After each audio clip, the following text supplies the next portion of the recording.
Hello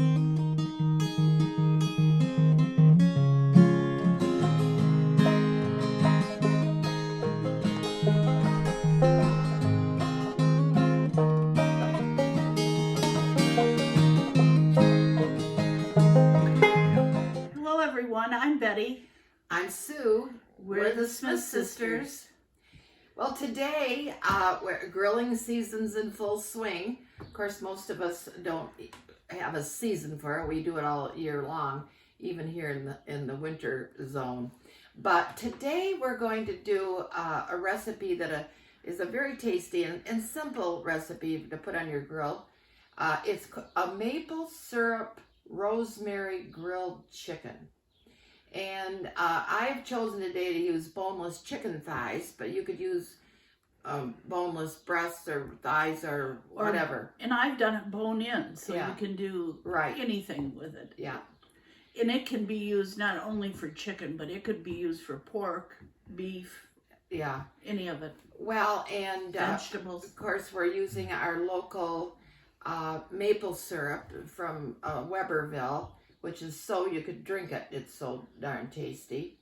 Well, listen, when you say that, they also sell a bourbon maple syrup. And it ain't all bad. I did open mine and just put my finger in. So that's, and then they have a cinnamon one too. I opened that and tried that. Yeah. I don't want you to think Well, the bourbon maple syrup, we especially like. We have a little, I think we've talked about it. I don't think we fixed it yet. We like to buy bacon ends, and any butcher that's cutting their own bacon has the end that they have to do something with. Thick pieces. And we buy bacon ends and fry them up in the pan or put them in the oven, and then take a toothpick and, as an hors d'oeuvre, you dip the nice fried up bacon end in the bourbon maple syrup. And it's pretty darn delicious. Good. We'll have to do that. Yes. Yeah. We learned this from our friends in Connecticut. We were up north. They had come in and we'd found the bacon ends. She bought just like 20 pounds of bacon ends. We couldn't figure out what she was going to do with them. And Dia ended up shipping them or taking them back home with her because they love them.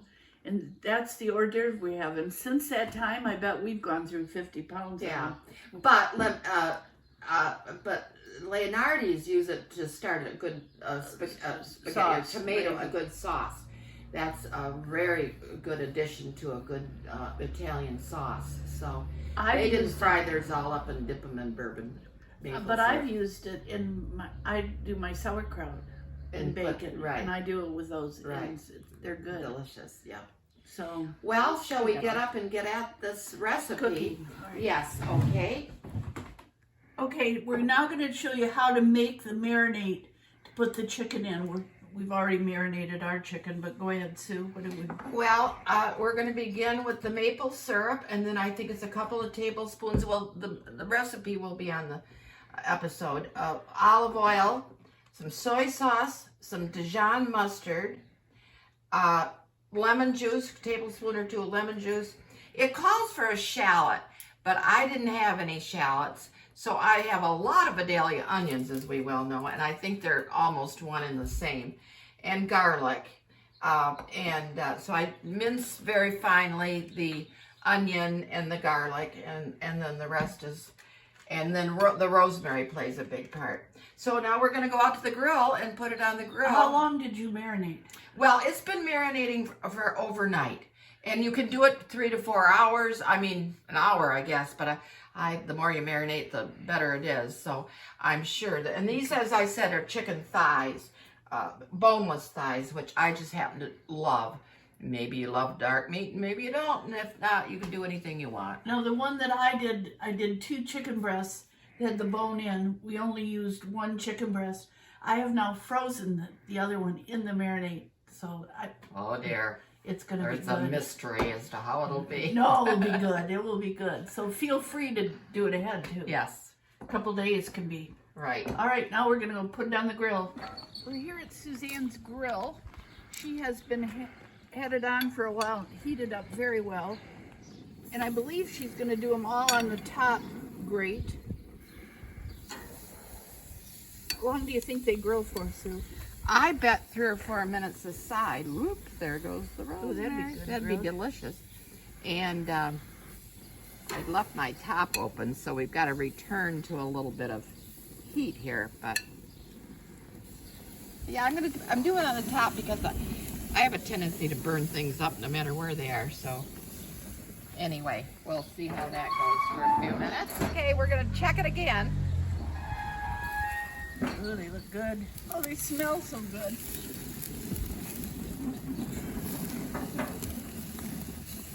Those are browning beautifully, Sue.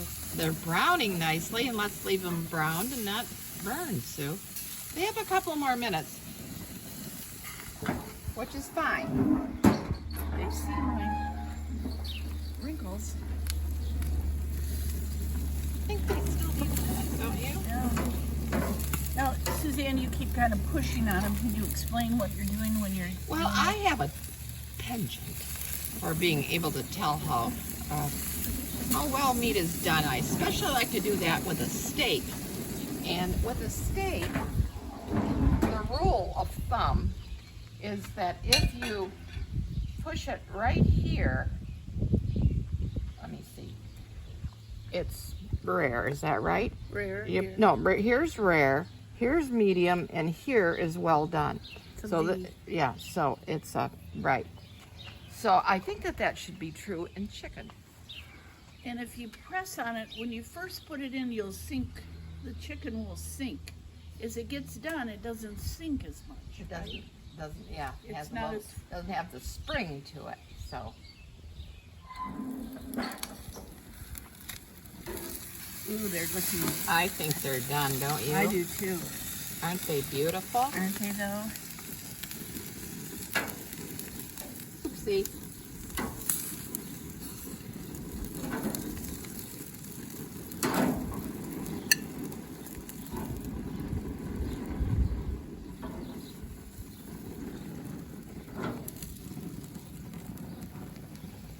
Isn't it gorgeous? I think it's going to be very tasty. Well, here we have our finished product, the maple rosemary glazed chicken.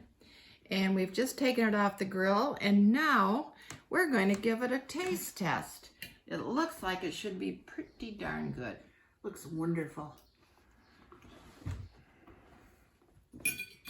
Mmm. That maple syrup kind of browns up on the edges. Delicious.